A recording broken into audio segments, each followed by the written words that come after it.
Hello po, good morning, good afternoon, good evening, good night. Lahat na kasi iba-iba tayo ng oras eh. Hello po, ako po si Smile po, si Smile Illustration. Taga Bantayan Island, Cebu. Bali, andito po ako ngayon sa Kuwait. Nagtatrabaho po as DH. Ayan po. Bali sa video na po ito, ipapakita ko kung ano yung mga ginagawa ko araw-araw. Ganyan. Maglilinis ng buong bahay.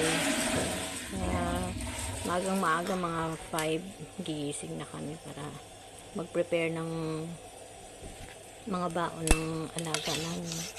Tapos nun, yung kasama ko, hatid sila. Tapos ako naman magsisimula na maglinis ng bahay.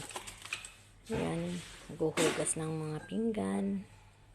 Siyempre kasama na dun yung tagatanggap ng nasasakit na salita sa mga alaga, ganyan. Mahirap maging OFW.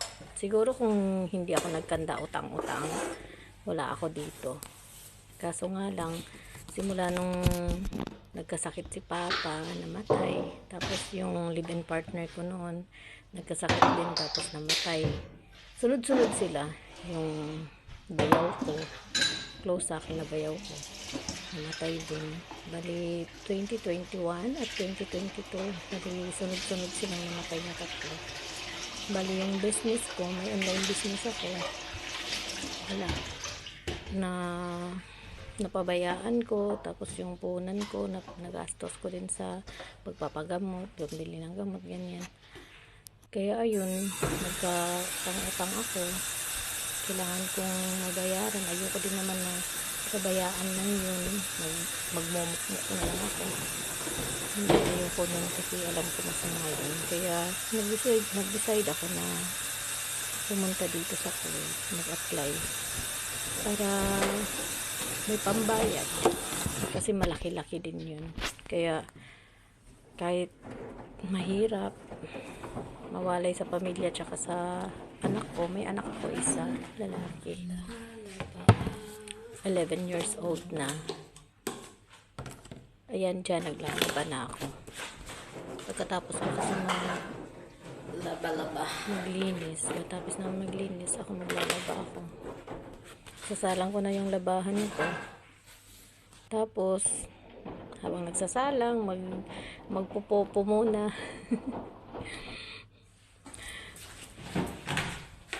Yan, magdra-dryer. Pagkatapos ng laba, mag-dryer. Siyempre, mahirap dito sa Kuwait, kaya sa iba dyan, kung may mapapasukan kayong trabaho sa Pinas na malapit sa pamilya, yun na lang, dun na lang kayo kaysa malayo kayo. Tapos buti sana kung mapupunta kayo sa mabubuting tao. Minsan hindi rin, kagaya ko, mabait yung amo ko, pero hindi natin maiiwasan talaga yung mga basta yung minsan kasi mahirap din intindihin yung mga amo, lalo na yung mga alaga. Yung mga alaga namin dito, sobrang nakakatanggap ka talaga ng mga masasakit na salita. Yan, tapos mag-dryer, magpa-plancha naman ako. Mga hapon na magpa-plancha ako. Yan. Tapos habang nagpa-plancha, syempre may cellphone yan dyan sa sa gilid, kasi nagpupupo nga.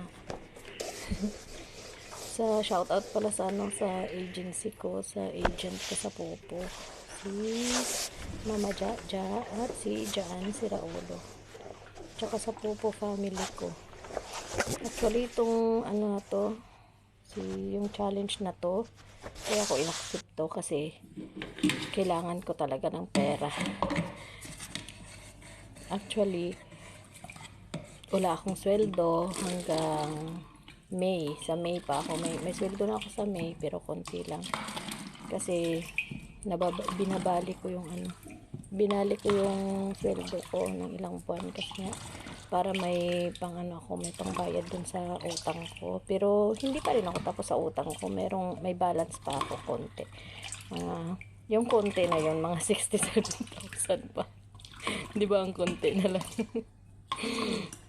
Kaya sana ngayon magpapasko, sana manalo ako sa challenge na to kasi kailangan ko talaga para sa mama ko, malapit na rin yung birthday ng mama ko, tapos sa anak ko. Talagang wala akong pangtusto sa kanila, yung wala akong maibigay kasi wala nga akong sweldo.